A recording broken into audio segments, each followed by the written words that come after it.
Bismillahirrahmanirrahim. Assalamualaikum warahmatullahi wabarakatuh.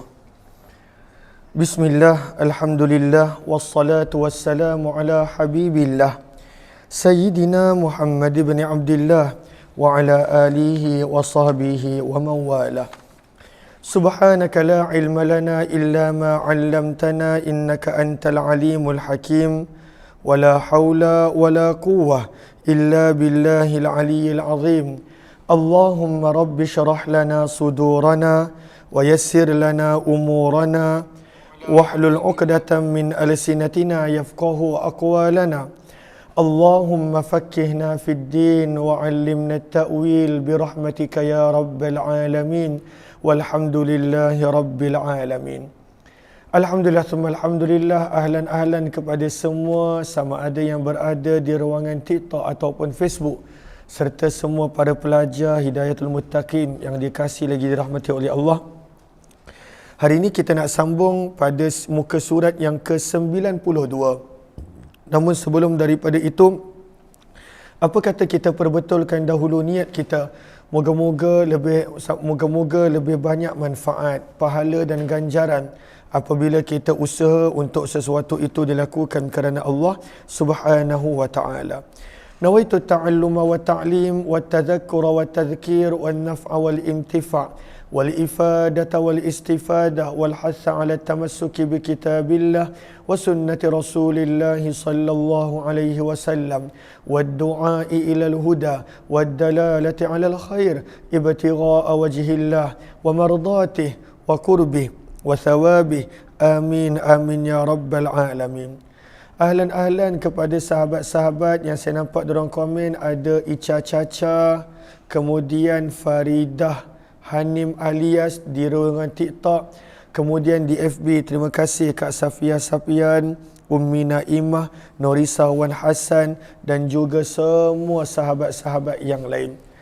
Syukur kita masih lagi dapat meneruskan pembacaan kitab hadis, mendengar sabdaan Nabi sallallahu alaihi wasallam. Walaupun kita rasa banyak waktu yang kita habiskan untuk mendengar, ada yang join pada kelas pagi 5.15 pagi, ada yang join jam 7.40 pagi, kemudian sekarang ini siri yang ketiga. Namun sebenarnya jauh lagi kita dengan pengorbanan yang telah dilakukan oleh para ulama yang terdahulu dalam nak menjaga sabdaan Nabi sallallahu alaihi wasallam. Kita pernah baca di dalam terjemah Imam An-Nawawi, Yahya bin Sharaf An-Nawawi, di dalam muqaddimah kitab Al-Adhkar, bagaimana Imam Nawawi pernah pada satu ketika mana beliau belajar, beliau selama 2 tahun tak pernah baring, hanya duduk, dan tidur pun di dalam keadaan duduk selama 2 tahun. Itu adalah Imam An-Nawawi rahimahullahu ta'ala. Maka mudah-mudahan dengan sedikit sebanyak waktu yang tidak seberapa yang kita beri untuk mengulang kaji hadis, membaca sabda anak Nabi SAW, Allah berikan kebaikan kepada setiap daripada kita. Maka kata Imam Tirmizi rahimahullahu ta'ala, muka surat 92, qala Muhammad bin Ishaq, jumpakah para pelajar?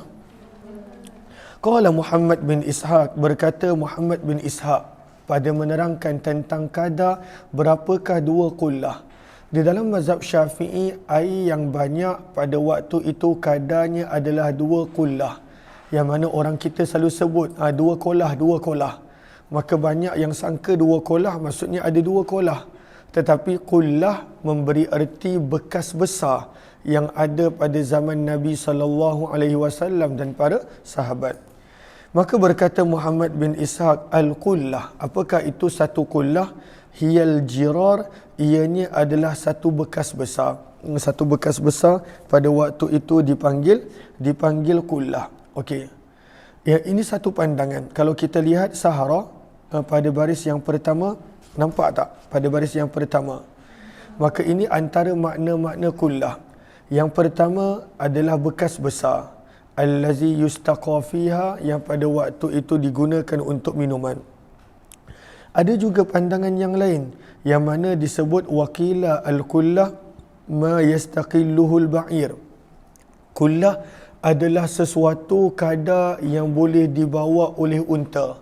Ma yastaqilluhul ba'ir, sesuatu yang boleh dibawa oleh unta.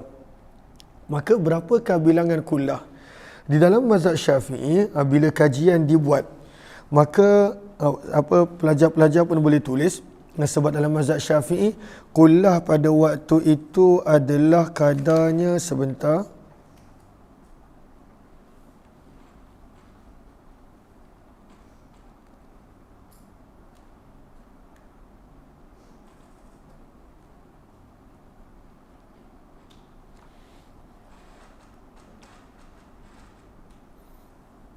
Allahumma salli ala sayyidina Muhammad.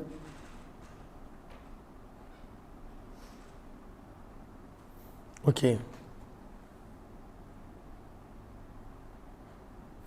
Lihat Sahara muka surat 91. Lihat Sahara muka surat 91. Maka satu kullah, satu bekas besar, berapakah kadar dia? Kalau ikut perkiraan dulu, ianya satu kullah adalah 250 rital Baghdadi. Rital Baghdadi adalah sukatan yang terkenal pada zaman dulu. Rital al-Baghdadi itu satu kullah. Bererti kalaulah dua kullah, dua bekas besar, kadar dia adalah 500 rital. Jumpa tak? Sahara, okey. 500 rital. Tapi daripada sudut liter berapa? Tapi bila kita nak convertkan kepada liter, maka pada waktu itu akan ada beberapa pandangan. Sebab kullah ini adalah sukatan, dia bekas. Adapun liter pada waktu itu adalah timbangan wazan. Maka kalau kita lihat kitab-kitab fiqah pun ada sedikit sebanyak perbezaan pendapat. Dalam kitab mazhab Syafi'i yang pada waktu itu banyak diajar pada permulaan At-Taqriratus Sadidah. Maka dalam kitab At-Taqriratus Sadidah disebut 500 rital, 500 rital Baghdadi adalah bersamaan dengan 217 liter takriban anggaran. Anggarannya adalah 217 liter. Maka boleh sahabat-sahabat boleh catat, iaitu 217 liter. Kalaulah ada air sebanyak 217 liter, maka dalam mazhab Syafi'i itu dikira air yang banyak. Dikira air yang banyak. Bila dikira sebagai air yang banyak, Allahumma salli ala sayyidina Muhammad, bila dikira sebagai air yang banyak 217 liter anggaran, kita tak perlu nak kira pada waktu 1 liter anggaran. Kalaulah ada 217 liter air yang banyak, maka jatuhnya najis, dia tak terus jadi najis air tadi. Air yang banyak hanya berubah menjadi najis apabila pada waktu itu salah satu daripada 3 sifat dia berubah. Warna, bau dan rasa. Salah satu daripada 3 sifat berubah, barulah air menjadi najis. Apa dalilnya? Hadis yang kita baca sebelum ini. Sabda Nabi, muka surat 91, "Idza kanal ma'u kullatain." Apabila air tersebut banyak, kadar 2 kullah, lam yahmilil khabath, maka ianya tidak berubah menjadi najis. Sebab ia dikira sebagai air yang banyak. Okey. Jelas ke jelas? Okey. Muka surat 92. Qala Abu Isa, berkata Imam Tirmizi, dan inilah pandangan Imam Syafi'i, Ahmad bin Hanbal dan Ishaq bin Rahwih. Qalu, mereka berkata, idza kana al-ma'u, apabila air tersebut kullatain, kadarnya adalah 2 kullah, maksudnya air yang banyak, lebih kurang 217 liter. Lam yunajjishu, tidak ada yang boleh menajiskannya. Malam, dengan syarat, selagi mana tidak yataghayyar, berubah salah satu daripada 3 sifat dia, rihu, baunya, ta'muh, rasanya, wa qalu, dan mereka berkata 2 kullah ini bersamaan lebih kurang dengan 5 kirab, 5 bekas besar pada zaman tersebut. Okey, maka ini adalah pada waktu itu hukum air, yang mana air yang banyak tidak berubah apabila jatuhnya najis selagi mana tidak berubah sifat-sifat dia. Berbeza dengan air yang sikit. Air yang sikit apakah artinya? Air yang kurang daripada 2 kullah. Air yang kurang daripada 2 kullah, walaupun 100 liter sekalipun, masih kurang daripada 2 kullah. Maka air yang sikit, kalaulah najis jatuh, maka ianya berubah menjadi najis walaupun tidak nampak perubahan pada air. Walaupun tak nampak perubahan pada air. Maka kita dah masuk pada bab yang ke-51. Bab yang ke-51 Imam Nawawi membawakan tajuk bab karahiyati makruh al-bauli untuk kencing fil ma'ir rakid pada air yang tidak mengalir. Ar-rakid ay al-qaim, air yang tak mengalir. Maka makruh untuk kencing pada air yang tak mengalir. Pada waktu itu akan mendatangkan was-was dan akan mendatangkan pada waktu itu perkara-perkara yang lain. Maka ini adalah bab yang ke-51.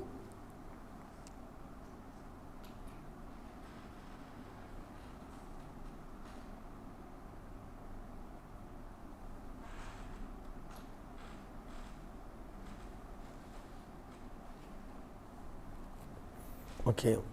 Maka pada waktu itu makruh. Lalu kalaulah air tersebut sikit, air yang tak bergerak tersebut sikit, kencing je terus jadi najis. Okey.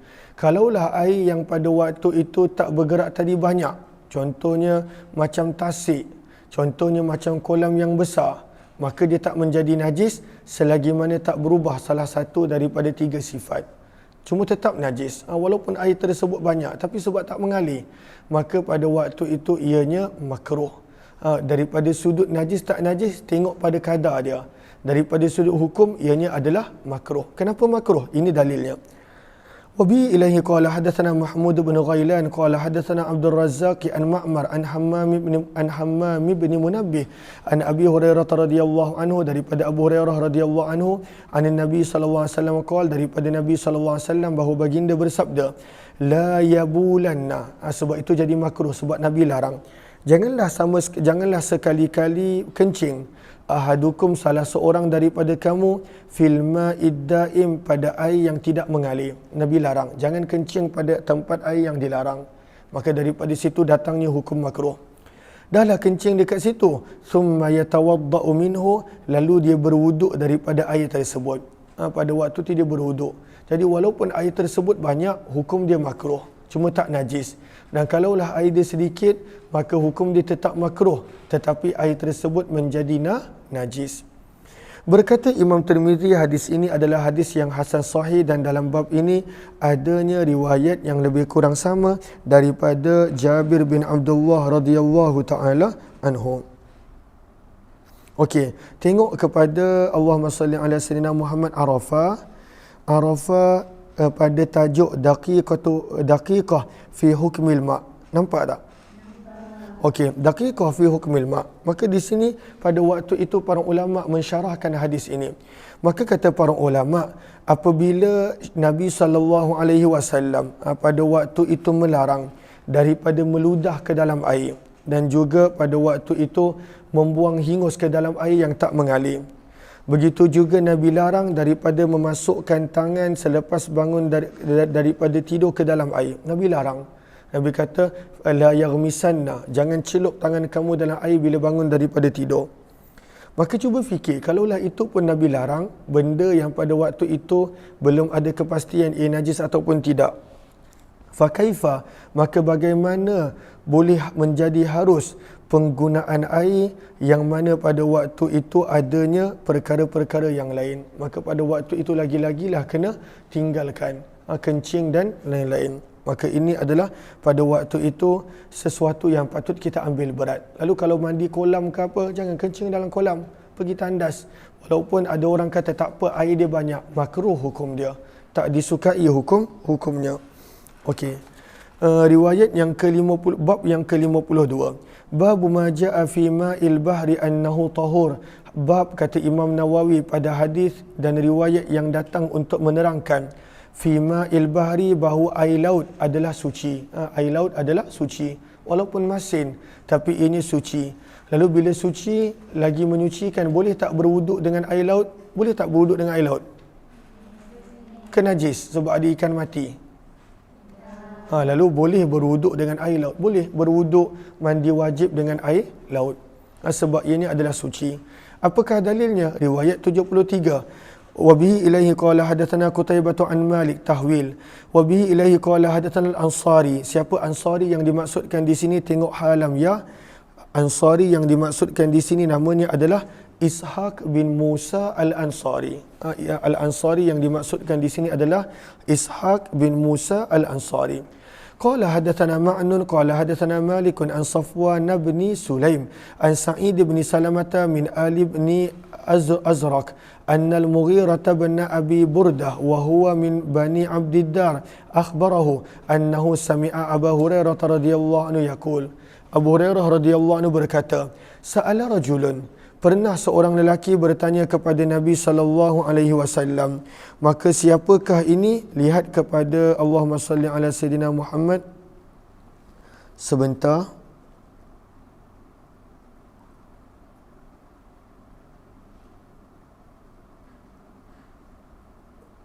Okey, tengok kepada qawata baris yang keempat. Tengok ke yang keempat, baris yang keempat. Tentang siapakah yang bertanya ini? Kata Abu Hurairah, seorang lelaki telah bertanya, siapa nama sahabat yang bertanya Nabi ini? Maka dalam riwayat yang lain kita boleh jumpa. Jumpa tak baris nombor 4? Maka kata para ulama, wasamma ibnu Bishkwal, dia telah menamakan nama penanya ini adalah Abdullah Al-Mudliji. Nama sahabat yang bertanya ini adalah Abdullah Al-Mudliji. Sementara Imam Nawawi pula berkata namanya adalah Ubaid. Namanya adalah Ubaid. Maka sama ada namanya adalah Abdullah ataupun Ubaid, maka beliaulah pada waktu itu yang bertanya. Dan dia ini mallah. Mallah maksudnya kapten kapal. Sebab itu baris bawah tu kalau pelajar-pelajar tengok, wahuwa mallahus safinah. Dia adalah kapten kapal. Maka memandangkan dia banyak masa dekat laut, maka dia pun tanya soalan kepada Nabi SAW. Maka apa soalan dia? Dia bertanya, ya Rasulullah, wahai utusan Allah, inna narkabul bahra, kami ini adalah orang yang sentiasa berada di laut. Apa yang dia buat kat laut? Maka kata para ulama, tengok qawata pada inna narkabul bahra, apa yang dia buat kat laut. Zadal Hakim, dalam riwayat Mustadrak Hakim ada penambahan nuridus said, pada waktu itu menangkap ikan. Maka sahabat ini Abdullah Al-Mudlaji,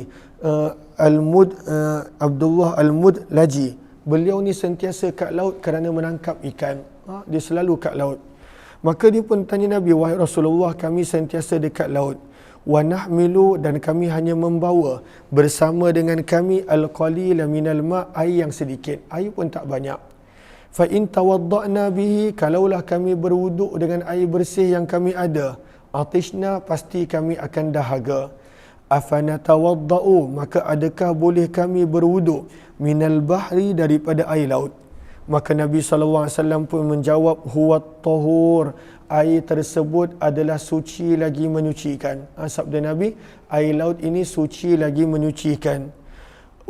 Al-hillu maitatuh, dan pada waktu itu bangkai Allah ataupun Allahumma salli ala sayyidina Muhammad, binatang yang ada di dalamnya adalah halal untuk dimakan. Al-hillu, halal untuk dimakan, binatang yang ada di dalamnya. Sebab itu dalam mazhab Syafi'i, makanan-makanan laut adalah halal, berbeza daripada pandangan Imam Abu Hanifah yang mengatakan yang halal hanyalah ikan. Sebab itu dalam mazhab Hanifah banyak benda daripada makanan laut yang mereka tidak boleh makan. Mereka ada dalil je. Tapi dalam mazhab Syafi'i berdasarkan hadis macam ni, Nabi bersabda, al-hillu maitatuh, binatang-binatang yang dalam laut pada waktu itu adalah halal.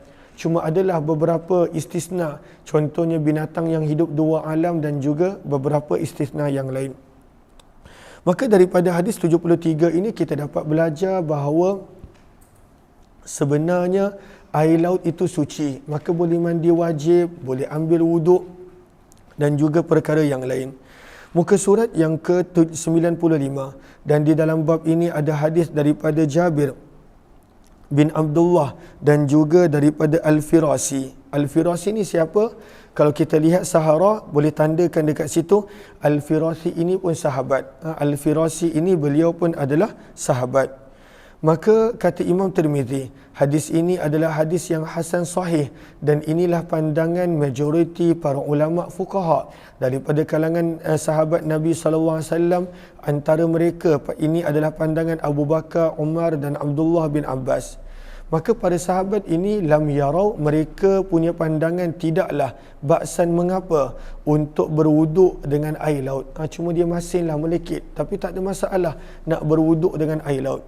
Wa qad kariha, dan sebahagian wa qad kariha, dan mengatakan makruh ba'du ashabin nabi, sebahagian sahabat nabi, al-wudu, untuk berwuduk bima'il bahri, dengan air laut. Minhum, antara para sahabat yang kata makruh, dia tak kata batal pun ataupun tak sah, makruh.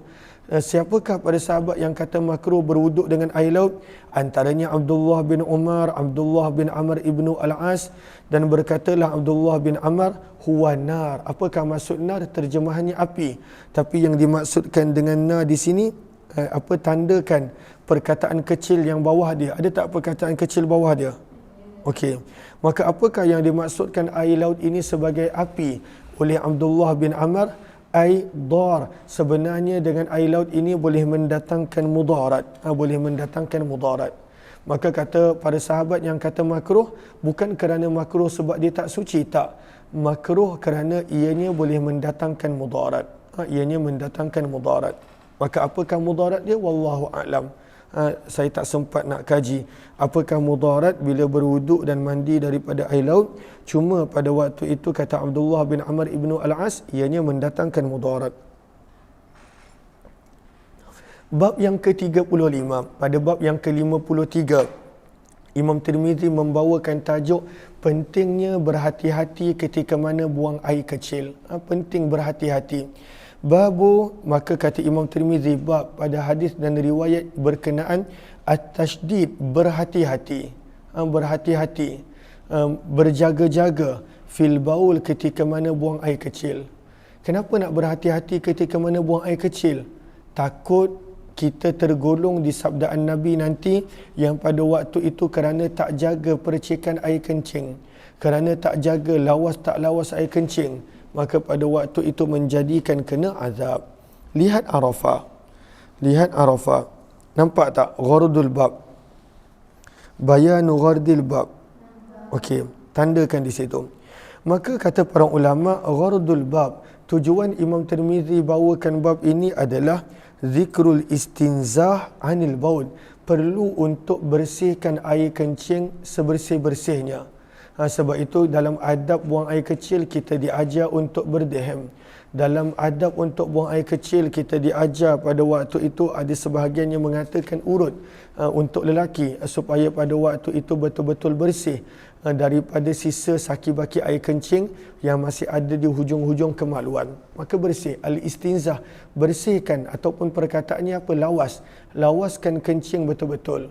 Supaya pada waktu itu tidaklah ada air kencing yang tersisa pada waktu itu keluar ketika mana kita bangun daripada bilik air, lalu pada waktu itu mengotorkan pakaian kita, menjadikan tidak sah solat kita dan ibadah kita, wuduk kita yang lain.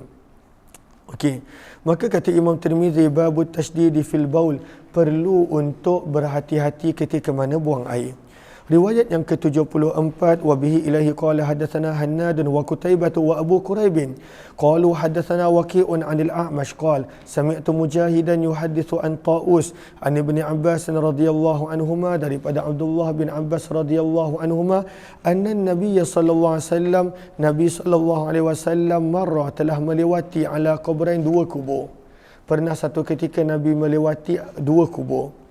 Maka Nabi bersabda, innahuma yu'azzaban, sesungguhnya dua orang yang dalam dua kubur berbeza ini sedang diseksa. Wa ma yu'azzaban, dan mereka ini tidaklah diseksa fi kabirin, pada dosa ataupun kesalahan yang besar. Minta maaf, bukan kabir maksudnya besar. Dan tidaklah mereka ini diseksa pada kesalahan yang susah untuk ditinggalkan. Senang je. Kabir di sini maksudnya adalah susah.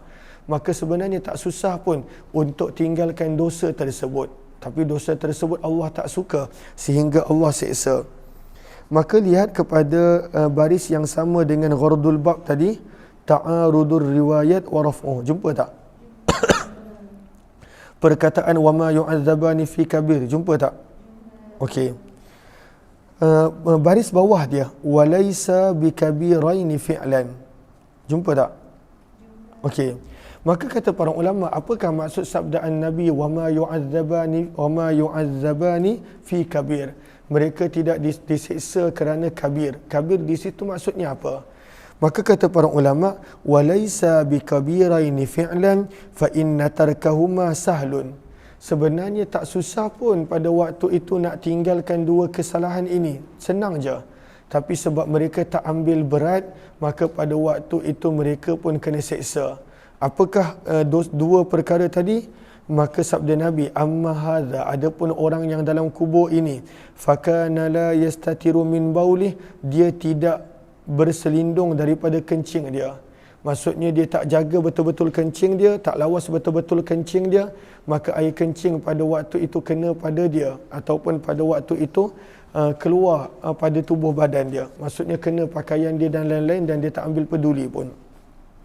Wa amma hadza, adapun satu lagi orang yang dalam kubur ini sabda Nabi, fakana yamshi bin namimah, maka dia suka membawa percakapan yang membawa perpecahan. Dia suka bawa mulut, mengadu domba. Apakah an-namimah? An-namimah pada waktu itu adalah perbuatan yang menjadikan manusia berlaga, bergaduh, bertengkar. Maka itu namimah. Dia bawa jumpa orang A, dia cakap buruk pasal B. Dia pergi jumpa orang B, dia cakap buruk tentang orang A. Maka bergaduhlah dua manusia ni disebabkan mengadu domba yang dia buat. Itu adalah an-namimah. Maka kata Imam Tirmizi, di dalam bab ini ada hadis-hadis lain yang lebih kurang sama riwayatnya, daripada Zaid bin Thabit, daripada Abu Bakrah, daripada Abu Hurairah, daripada Abu Musa al-Ash'ari dan Abdurrahman bin Hasanah radhiyallahu anhum. Semua ini adalah nama-nama sahabat Nabi sallallahu alaihi wasallam. Lalu daripada sini kita belajar kadang-kala ada amalan yang tak susah pun nak tinggal. Contohnya mengadu domba dan pada waktu itu melawaskan air kecil ketika mana kita buang, bersihkan betul-betul. Tapi kadang-kala kita rasa enteng, kita ambil ringan, kita tak peduli, maka sebenarnya besar dosa tersebut dan pada waktu itu sehingga diazab oleh Allah Subhanahu wa taala dalam kubur. Maka kata Imam Tirmizi dalam bab ini ada hadis, qala Abu Isa, berkata Imam Tirmizi, hadis ini adalah hadis hasan sahih, wa rawa Mansurun hadzal hadis, dan Mansur meriwayatkan juga hadis ini daripada Mujahid, daripada Abdullah bin Abbas radhiyallahu anhuma, namun dalam riwayat Mansur tidak disebutkan padanya daripada Taus. Maksudnya Taus tak ada dalam riwayat Mansur. Wa riwayatul A'mash, maka kata Imam Tirmizi membuat keputusan ada dua riwayat. Riwayat A'mash ada nama Taus, riwayat yang kedua Mansur tak ada nama Taus. Mana satu lebih asah? Kata Imam Tirmizi yang lebih sahih adalah riwayat A'mash. Wa sami'tu Abu Bakrin Muhammad bin Aban yaqul sami'tu Waqi'an yaqul al-A'mash ahfadhu li isnadi Ibrahim min Mansur, bahawa perawi hadis yang ke-74 A'mash hafazannya lebih terpelihara, lebih kuat berbanding dengan perawi yang bernama Ibrahim bin Mansur. Dia lebih kuat. Maka sebab itu Imam Tirmizi dahulukan riwayat A'mash berbanding dengan Ibnu Mansur. Okay. Ada soalan ke? Jelas ke setakat ni? Okey, bab yang ke-54. Bab yang ke-54. Ahlan-ahlan, terima kasih kepada sahabat-sahabat yang bersama. Dah share ke terjemahan dekat Telegram? Okey. Kepada sahabat-sahabat yang inginkan terjemahan hadis Tirmizi, maka ada di Telegram Kuliah Ummah Aziz. Maka bab yang ke-54 berkenaan tentang merenjis kencing bayi lelaki dengan syarat bayi tersebut belum makan.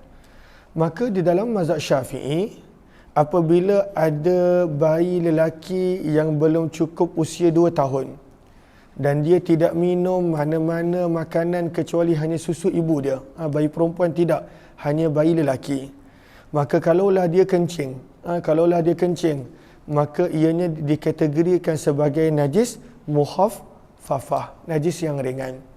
Bagaimana cara nak bersih najis yang ringan? Sekadar cukup merenjiskan air pada tempat tersebut, pada pakaian tersebut. Maka bab yang ke-54. Allahumma salli ala sayyidina Muhammad. Okey. Lalu air kencing bayi lelaki tetap najis. Jangan kalau macam tu tak najis lah, tetap najis. Sebab itu kita baca Arafah 5 baris daripada bawah. Baca Arafah. Bayanu ikhtilafil a'immah. Jumpa tak? Okey. Maka di situ kita nampak qala atba'ul madzahibil arba'ah. Semua para ulama mazhab yang 4 berkata, inna baulal ghulami najisun. Sesungguhnya najis bayi lelaki yang masih kecil, yang tak minum apa-apa kecuali susu ibunya, najis. Najis. Sebab itu dalam fiqh pun kita belajar mazhab Syafi'i sebut najis, apa nama dia? Najis mukhaffafah. Dia tetap najis. Cuma kerana ianya najis ringan, cara bersihnya begitu. Dan bukan direka-reka, ada dalil dan sabda Nabi SAW. Jom kita lihat. Kata Imam Tirmizi, bab pada hadis dan riwayat yang datang untuk menerangkan fi nadhi, pada merenjis air. Pada merenjis air, baulil ghulam, pada tempat bayi lelaki kencing, dengan syarat qabla an yat'ama, dia tidak makan apa-apa. Dan dia ada syarat-syarat yang lain. Sebentar. Allahumma salli ala sayyidina Muhammad.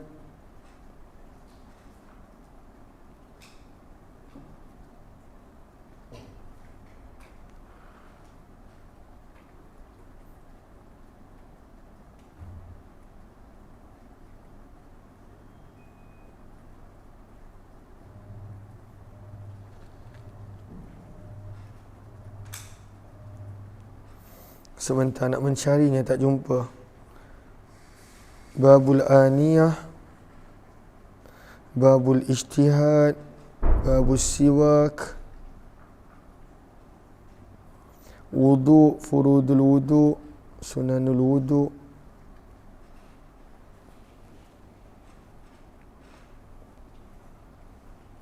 Syurutul wudu, sebentar sahabat-sahabat, nawaqidul wudu, istinja. Sebab saya tak ada kitab yang asal. Ghusl, mujibatul ghusl. Okey, nantilah saya cari. Sebab tidak jumpa dekat mana. Tentang perbahasan najis-najis. Okey, dah jumpa.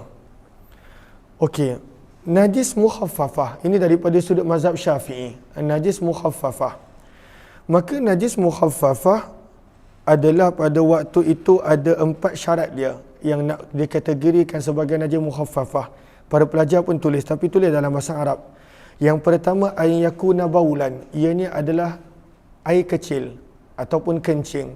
Lalu kalaulah baby itu berak, itu bukan najis mukhaffafah dah. Maka yang pertama, ianya adalah mestilah pada waktu itu baulan, air kencing, satu.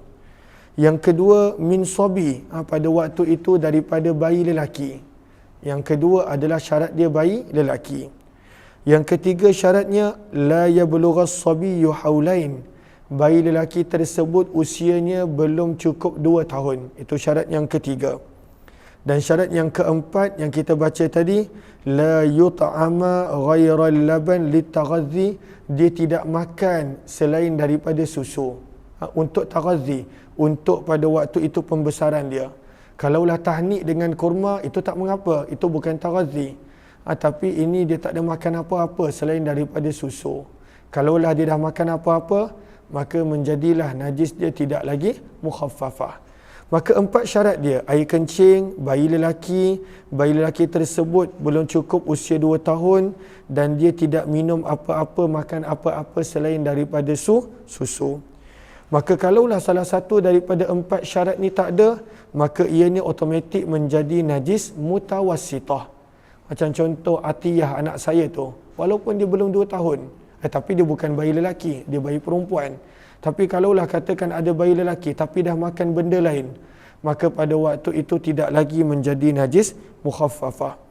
Maka bagaimana cara pembersihan dia? Macam dalam hadis, an-nadhu, renjiskan air. Renjiskan air, tapi ada syarat tambahan dalam fiqh, pada waktu itu air yang direnjis mestilah lebih banyak berbanding daripada kencing tadi. Ma'al ghalabah, pada waktu itu air yang direnjis mestilah lebih banyak daripada kencing bayi lelaki tadi.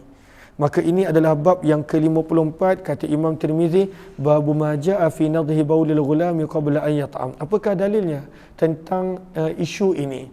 Maka kata Imam Tirmizi riwayat 75, wa bihi ilaihi qala hadatsana Qutaibah wa Ahmad bin Mani'in qala hadatsana Sufyan bin Uyainah an Az-Zuhri an Ubaidillah bin Abdullah bin Utbah an Ummi Qaisin binti Mihsan radhiyallahu anha qalat. Maka daripada Ummu Qais binti Mihsan radhiyallahu anhu, beliau berkata, dakhaltu bi ibni li, aku telah membawa anak lelakiku ala Nabi untuk berjumpa Nabi. Lam yakuli ta'am, bayi tersebut belum lagi makan. Fabala alaihi, maka bayi tersebut telah kencing pada Nabi SAW.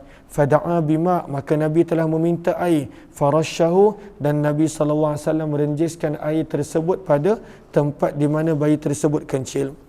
Dan di dalam bab ini ada riwayat daripada Ali, Aisyah, Zainab, Lubabah bintil Harith. Siapakah Lubabah binti Harith? Nama dia siapa? Gelaran dia siapa? Ummul Fadal.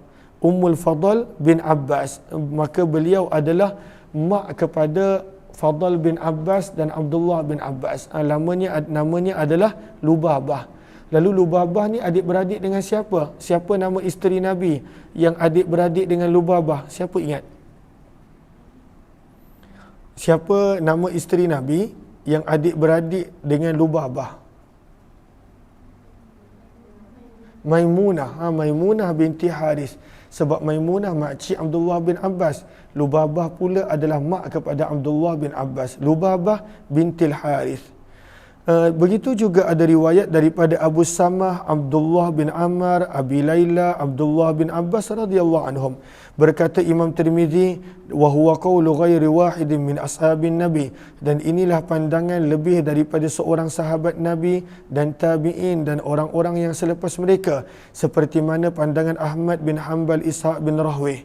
Maka mereka berkata, yundahu baulul ghulam, bila bayi lelaki kencing maka renjiskan air. Wa yughsalu baulul jariyah, bila bayi perempuan kencing maka perlu dibasuh. Wa hadza ma lam yat'ama, dan ini adalah syaratnya ketika mana belum makan. Fa idza ta'ima, kalaulah bayi lelaki pun dah mula makan, maka pada waktu itu ghusila, dibasuh ke semua jenis air kencing. Walaupun masih kecil, walaupun tak cukup 2 tahun, makan je benda lain selain susu ibu, maka pada waktu itu ianya tidak lagi kekal menjadi najis mukhaffafah. Bab yang ke-55 kata Imam Tirmizi, babu ma ja'a fi bauli ma yu'kalu lahmuh. Bab pada hadis dan riwayat yang menerangkan tentang kencing binatang yang boleh dimakan. Babu bab pada hadis dan riwayat ma ja'a yang datang berkenaan. Berkenaan apa? Fi bauli, berkenaan air kencing. Ma, binatang yang yu'kalu, boleh dimakan, lahmuhu, daging dia. Apakah hukum air kencing binatang yang boleh dimakan dagingnya? Maka di sini pada waktu itu ada riwayat yang dibawa dan itu dijadikan dalil bahawa air kencing binatang yang boleh dimakan dagingnya, maka air kencing dia tak najis. Tapi sebenarnya itu bukanlah pendapat majoriti para ulama. Itu bukanlah pendapat majoriti para ulama. Okey. Tapi di sini Imam Tirmizi sebut ini pendapat majoriti para ulama. Allahumma salli ala sayyidina Muhammad. Okey. Riwayat 76. Wa bi ilaihi qala hadatsana Al-Hasan bin Muhammad. Kita cek Arafah sebentar. Nampak tak ikhtilaful a'immah? Okey. Para ulama berbeza pendapat tentang air kencing binatang yang boleh dimakan dagingnya. Maka kata para ulama, di sisi Imam Malik ianya adalah tahir. Imam Malik kata suci, berdasarkan hadis yang bakal kita baca. Dan itulah pandangan Imam Ahmad bin Hanbal. Di sisi Imam Abu Hanifah, wa najisun, dan ianya adalah najis. Di sisi Imam Abu Hanifah, Imam Syafi'i dan juga Abu Yusuf, ianya adalah pada waktu itu ianya adalah najis. Dan dalam mazhab Syafi'i najis, air kencing binatang yang boleh dimakan dagingnya adalah najis. Ahlan-ahlan kepada sahabat-sahabat yang baru join, mohon jasa baik untuk bantu share, bantu untuk kongsi, bantu untuk sebar luas. Mudah-mudahan lebih ramai yang beroleh manfaat. Maka ini riwayat tentang ada orang yang pada waktu itu mereka masuk Islam. Kemudian pada waktu itu mereka mengkhianati Nabi sallallahu alaihi wasallam.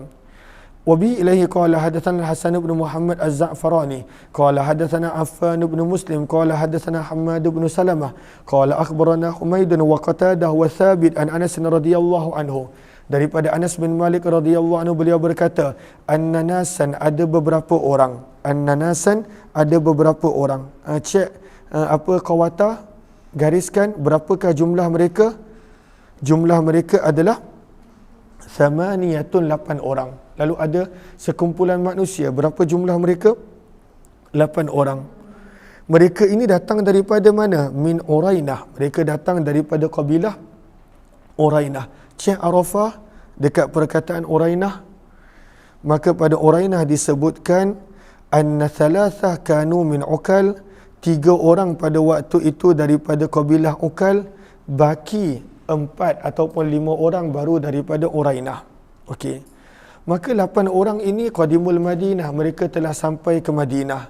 Fajtawawha, maka pada waktu itu cuaca Madinah menjadikan mereka sakit. Fajtawawha, ijtawa, lihat pada apa baris bawah tu, ay lam yuwafiqhum rihuha.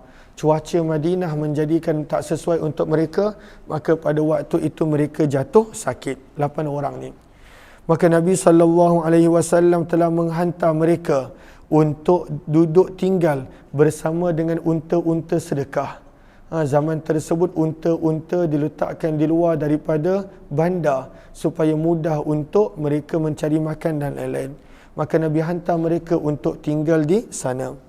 Waqala, dan Nabi bersabda, Ishrabu, minumlah kamu, min albaniha, daripada susu unta tersebut, wa abwaliha, dan juga daripada air kencing dia. Maka daripada sini keluarnya pada waktu itu pendapat boleh minum air kencing unta. Tapi dalam mazhab Syafi'i tak boleh sebab ianya adalah najis. Maka daripada sini juga kalaulah dikatakan air kencing tersebut najis tapi Nabi suruh minum, maka pada waktu itu keluarnya dalil bahawa boleh berubat dengan sesuatu yang najis. Maka itu pun ada fatwa yang tersendiri, perbahasan yang tersendiri. Kalaulah pada waktu itu cukup syarat-syaratnya dan kalaulah ada darurat, maka pada waktu itu dibenarkan. Ini bukanlah secara umum. Banyak perbahasan yang boleh keluar daripada hadis ini yang saya tidak akan pergi detail menceritakan dia sebab ia tajuk fiqh. Maka Nabi suruh mereka minum daripada susu dan kencing unta. Ada sebahagian para ulama mensyarahkan kenapa Nabi suruh mereka minum daripada kencing dan susu kencing unta, sebab Nabi dah dimaklumkan mereka ini akan melakukan pengkhianatan. Nabi dah dimaklumkan, dan juga ada banyak perbahasan yang panjang lebar. Lalu ketika mana mereka ni dah sihat, rupanya niat mereka jahat. Apa yang mereka buat? Faqatalu, mereka telah bunuh ra'iya Rasulillah, pengembala Nabi sallallahu alaihi wasallam yang mengembala unta-unta sedekah. Siapakah nama sahabat Nabi yang disyahidkan oleh mereka? Cik Qawata. Cik Qawata, 3 baris daripada hujung Qawata. Jumpa tak? Qila Yasar, nama pengembala Nabi sallallahu alaihi wasallam ini namanya adalah Yasar. Dan ada yang mengatakan beliau adalah anak lelaki Abu Dzar Al-Ghifari. Pada waktu itu mereka bunuh. Pada waktu itu Nabi sallallahu alaihi wasallam punya pengembala. Bila mereka dah buluh, wastaqul ibil, mereka telah membawa pergi unta. Istaqa maksudnya membawa pergi, menghalau pergi. Mereka telah membawa pergi unta-unta Nabi dan unta sedekah. Wartaddu anil Islam, dan mereka telah keluar daripada Islam. Maka banyak kesalahan mereka buat. Mereka merompak, mereka bunuh sahabat dan pada waktu itu murtad. Maka fa'utiya bihim, maka mereka ini kemudiannya berjaya ditangkap oleh para sahabat. Fa'utiya, maka dibawakan mereka di hadapan Nabi. Maka Nabi berikan kepada mereka hukuman yang sangat berat sebagai pengajaran untuk yang lain agar tidak menipu Islam. Pada waktu itu tunjuk sebagai Islam dan lain-lain. Maka faqatta'a, kata perawi, Nabi telah potong aidiyahum, tangan mereka, wa arjulahum, dan kaki mereka, min khilafin, zigzag, daripada arah bertentangan. Maksudnya pada waktu itu kalaulah tangan kanan maka kaki kiri, Nabi potong begitu, pada dalam keadaan kanan dan kiri. Bukan kanan je, bukan kiri je, kanan dan kiri. Maka Nabi SAW telah potong tangan dan kaki mereka. Dan hukuman potong tangan dan kaki bukanlah menyiksa. Ini adalah hukuman untuk quta'ut tariq. Untuk quta'ut tariq. Yang mana kita nampak dalam Al-Quran juz yang kelima. Allah Subhanahu Wa Taala sebut, maka potonglah tangan dan kaki mereka min khilafin, daripada arah yang bertentangan. Maka sebab mereka merompak siang-siang pada waktu itu secara terbuka, maka mereka ini termasuk daripada perompak quta'ut tariq, maka telah dijatuhkan hukuman ini.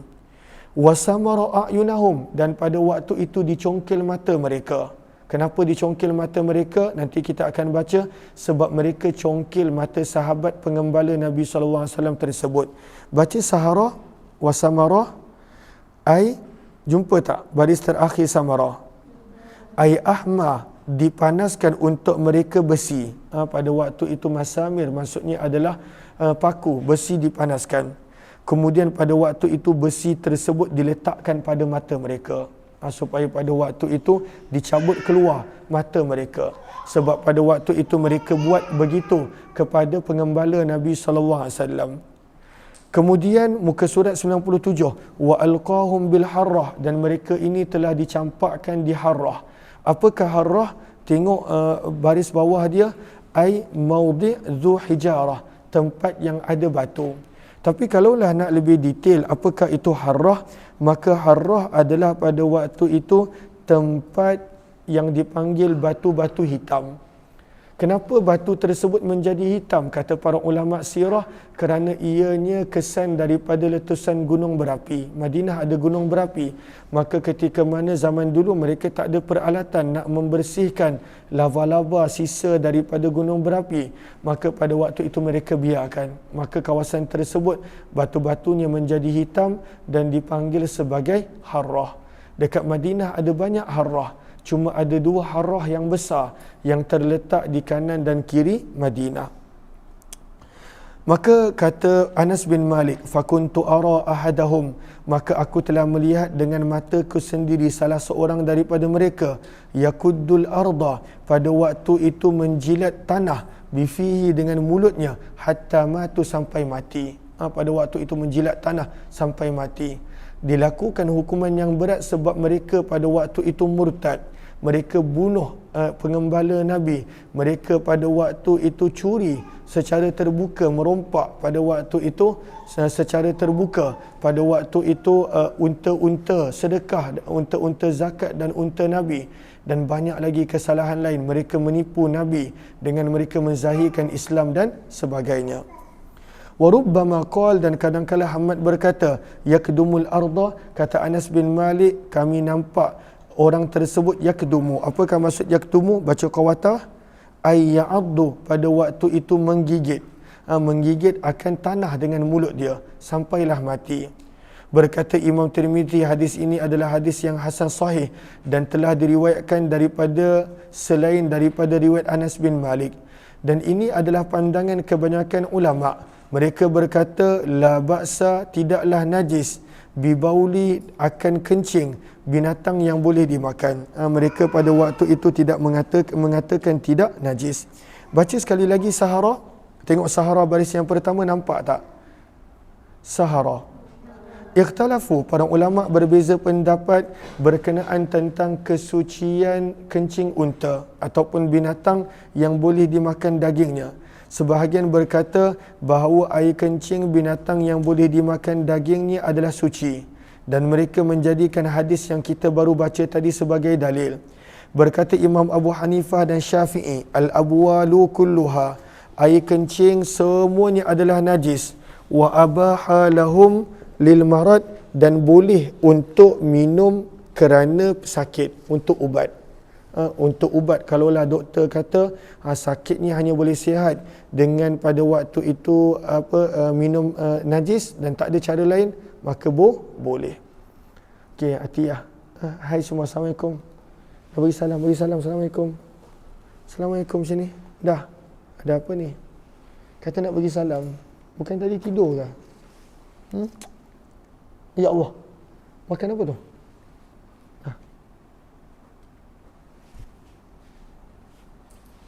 Pergi main dengan kakak. Ya Allah. Okey, jelas ke jelas? Okey. Maka daripada sini Imam Syafi'i mengatakan walaupun Nabi suruh minum air daripada kencing unta, maka daripada situ bukan menunjukkan air kencing tersebut suci, tetapi sebenarnya sekadar nak menunjukkan harus dan boleh berubat daripada air kencing dan daripada benda najis jika tidak ada cara lain dan jika tidak ada ubat yang lain. Riwayat yang ke-27. Jom kita lihat riwayat yang ke-77. Wabi ilaihi qala hadatsana al-Fadl bin Sahl al-A'raj qala hadatsana Yahya bin Ghailan qala hadatsana Yazid bin Zurai qala hadatsana Sulaiman at-Taimi an Anas bin Malik radhiyallahu anhu qala innama samala, sesungguhnya Nabi telah membutakan dan mengeluarkan biji mata mereka. Kenapa? Li'annahum, kerana sesungguhnya samalu, mereka telah melakukan perkara yang sama kepada pengembala Nabi SAW. Mereka buat benda yang sama. Maka ini dikira sebagai qisas. Maka ini dikira sebagai qisas. Pada waktu itu dia buat perkara yang sama terhadap mereka. Dipanaskan besi, diletakkan pada mata mereka dan pada waktu itu mata tersebut menjadi tidak lagi berfungsi. Qala Abu Isa, berkata Imam Tirmizi, hadis ini adalah hadis yang gharib. La na'lamu, kami tidak mengetahui seorang pun yang menceritakannya kecuali syekh ini daripada Yazid bin Zurai wa huwa ma'nan, dan ianya pada waktu wa huwa ma'na qawlihi, dan perbuatan Nabi SAW sebenarnya bertepatan dengan firman Allah, wal juruh qisas, adanya qisas pada anggota yang luka. Lalu qisas bukan sekadar pada waktu itu pembunuhan. Kalau dia bunuh orang, maka baru dia balik dibunuh.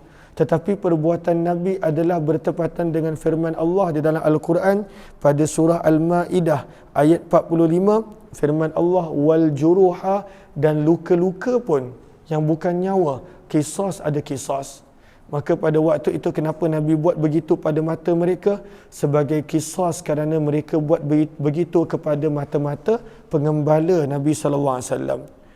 Wa qad ruwiya, dan adalah diriwayatkan daripada Muhammad bin Sirin, beliau berkata, sesungguhnya Nabi SAW melakukan perkara ini adalah sebelum turunnya ayat-ayat tentang hudud. Kalaulah tidak Nabi buat hudud, tetapi Nabi SAW pada waktu itu buat begini kerana pada waktu itu belum lagi turun ayat-ayat tentang hudud. Ahlan-ahlan kepada sahabat. Terima kasih banyak-banyak Kak Safia Sapian yang bantu share. Terima kasih sahabat-sahabat yang lain. Mudah-mudahan lebih ramai yang beroleh manfaat insya-Allah. Bab yang ke-56, bab ma jaa fil wudu'i minar rih. Bab pada hadis dan riwayat yang datang untuk menerangkan bahawa perlu berwuduk daripada kentut. Ar-rih maksudnya kentut. Maka kalaulah kentut, maka perlu untuk berwuduk. Maka ini bab yang ke-56. Okey. Wabihi ilaihi qala hadatsana, riwayat 78. Wabihi ilaihi qala hadatsana Qutaibah wa Hannadun qala hadatsana Waqi'un an Syu'bah an Suhail bin Abi Salih an abihi an Abi Hurairah radhiyallahu anhu, daripada Abu Hurairah radhiyallahu anhu bahawa sesungguhnya Nabi sallallahu alaihi wasallam bersabda, la wudu'a, tidak perlu berwuduk. La wudu'a maksudnya tak perlu berwuduk, illa, kecuali, min sautin, apabila dengar suara kentut, aurihin, ataupun pasti angin keluar. Kan kadang-kala banyak orang ada was-was, kentut ke tak kentut, kentut ke tak kentut, kentut kot, maka dia pun batalkan solat dia. Maka Nabi tegur, sabda Nabi, la wudu'a, tidak perlu mengambil wuduk, tak ada ambil wuduk. La wudu'a itu lam nafyul jinsi, maksudnya penafian secara total, langsung tak perlu ambil wuduk. Illa, kecuali, min sautin, bila betul-betul pasti dengar bunyi kentut, dengar contoh, baru batal. Ini tidak banyak benar was-wasnya, kentut ke tak, batal ke tak. Maka kalaulah dia teruskan juga solat, maka pada waktu itu solat dalam keadaan was-was. Solat pada waktu itu di dalam keadaan yang penuh dengan keraguan.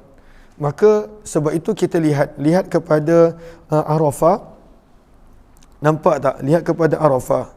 Okey, la wudu'a illa min sautin aw rihin. Jumpa tak? Arafah baris bawah sekali. Okey. Maka kata para ulama, apakah maksud Nabi? Kita bagus hafal hadis ni untuk terangkan kepada orang yang ada was-was. Sabda Nabi, la wudu'a illa min sautin aw rihin. Apa maksud dia? Kinayatun an tayakkunil hadath. Jangan layan was-was selagi mana tak ada keyakinan hadas.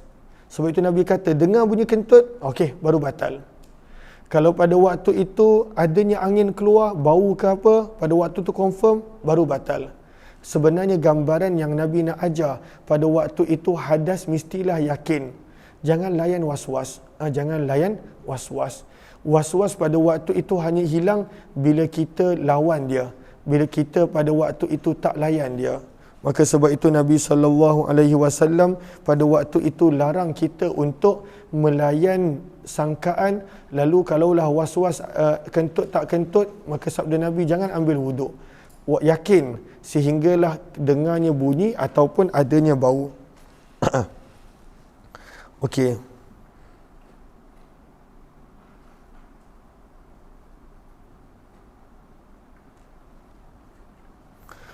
Okey, lalu sabda berkata Imam Tirmizi, hadis ini adalah hadis yang hasan sahih, muka surat yang baru, muka surat yang ke-98, riwayat 79. Wabi ilaihi qala hadatsana Qutaibah qala hadatsana Abdul Aziz bin Muhammad an Suhail bin Abi Salih an Abi Hurairah radhiyallahu anhu anna Rasulullah sallallahu alaihi wasallam qala, sabda Nabi sallallahu alaihi wasallam daripada riwayat Abu Hurairah, idza kana ahadukum, apabila salah seorang daripada kamu fil masjid, berada dalam masjid, fawajada riha, lalu dia mendapati adanya angin keluar, baina al-yataih, daripada kedua punggung dia, fala yakhruj, maka jangan dia keluar daripada masjid. Walaupun pada waktu tu dia rasa macam ada angin. Ada angin lah, macam ada angin, was-was. Sebenarnya itu masih lagi was-was. Maka sabda Nabi, jangan keluar hatta yasma'a sauta, sampailah didengar bunyi. Ataupun kalaulah tak ada bunyi, au yajida riha, ataupun adanya bau. Maksudnya adalah yakin. Tapi kalaulah pada waktu itu dah yakin keluar, janganlah kita kata, oh tak apa, tak bau. Sebab ada je kentut yang tak bau. Ada je kentut yang tak bau. Ataupun ada je kentut yang pada waktu itu tidak ada bunyi. Okay. Lihat kepada Allahumma salli ala Sayyidina Muhammad sahara. Lihat kepada sahara. Nampak tak? Apa maksud riha? Riha maksudnya adalah bau. Maka Nabi kata, jangan keluar daripada masjid hanya kerana was-was sehingga ada bunyi kentut ataupun pada waktu itu bau kentut. Maka sebenarnya kata para ulama, bukanlah bermaksud kalau kita dah yakin, tak batal lah wuduk, sebab Nabi kata selagi mana tak ada bau, tak ada bunyi, bukan tak payah keluar. Tidak. Kalaulah kita dah yakin kentut, yakin. Tapi pada waktu itu kalau tak yakin, jangan dilayan. Sebab itu perkataannya fawajada, dia mendapati, dia rasa-rasa, maka jangan layan. Sebab itu kalau kita tengok Sahara, apa dia kata? Wa hadza majazun an tayakkunil hadas. Ini sabdaan Nabi adalah majaz berkenaan tentang perlu yakin ketika mana keluarnya hadas. Baru pada waktu itu keluar ambil wuduk. Okey.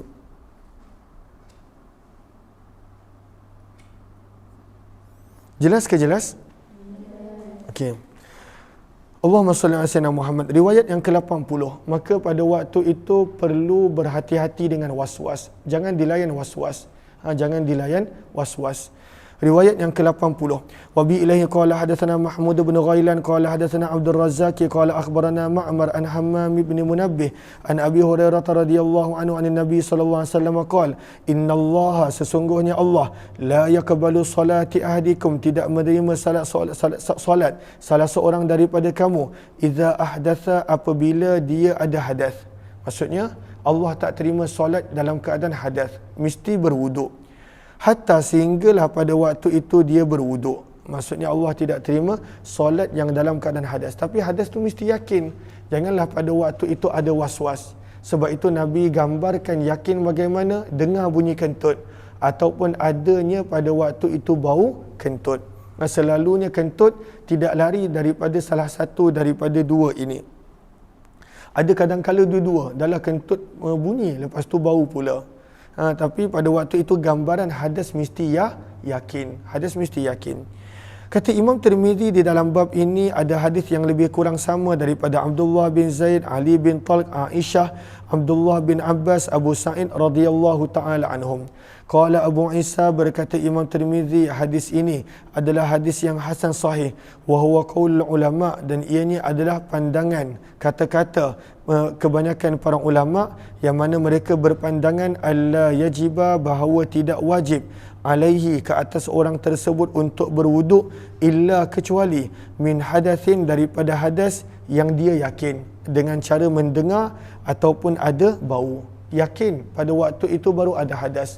Kalau tak yakin, maka pada waktu itu tidak dikira sebagai hadas. Itu was-was. Berkatalah Abdullah bin Mubarak, idza syakka, apabila seseorang itu ragu, fil hadas, pada hadas, fa innahu, maka sesungguhnya dia, la yajibu alaihi, tidak wajib ke atasnya wuduk. Kalaulah was-was, jangan layan. Wuduk belum wajib. Hatta, sehinggalah, yastaikina, dia benar-benar yakin, istiqanan, tahap keyakinan, yaqdiru, yang dia mampu, ayyahlifa alaihi, untuk bersumpah padanya. Dia punya yakin. Kan orang selalunya bersumpah bila dia yakin. Demi Allah, memang ya, contoh. Tapi tak perlu bersumpah pun. Tapi nak gambarkan pada waktu itu, dia punya yakin tahapnya dia boleh bersumpah. Sebab orang dulu mereka bukan sumpah saja-saja. Mereka yakin. Waqala, dan berkata Abdullah bin Mubarak, idza kharaja, apabila keluar, min kubulil mar'ah, daripada kemaluan depan wanita, arrih, angin, wajib alaiha alwudu, pun kena wuduk. Jarang berlaku, tapi kalaulah daripada kemaluan depan wanita ada keluar angin, pun tetap kena ambil wuduk. Dan inilah juga pandangan Asy-Syafi'i. Sebab itu dalam mazhab Syafi'i, apakah antara perkara yang membatal wuduk? Apa-apa yang keluar daripada kemaluan depan dan belakang. Apa-apa. Kalaulah angin keluar, pun batal wuduk. Tak semestinya daripada bahagian belakang. Bab yang ke-57, pada riwayat yang menceritakan bahawa perlunya berwuduk apabila bangun daripada tidur. Bila bangun daripada tidur, maka perlu untuk berwuduk. Tidur pada waktu itu membatalkan wuduk. Allahumma salli ala Muhammad wa ala alihi washabi ajma'in. Kita rehat dulu kot. Rehat dulu. InsyaAllah nanti kita sambung lagi setengah jam, mungkin pada 10.30. Sebab para pelajar pun mereka dah mula letih. 10.30 ataupun 10.35 kita akan sambung balik insya-Allah. Terima kasih kepada semua. Kita jumpa lagi sebentar nanti insya-Allah. Assalamualaikum warahmatullahi wabarakatuh.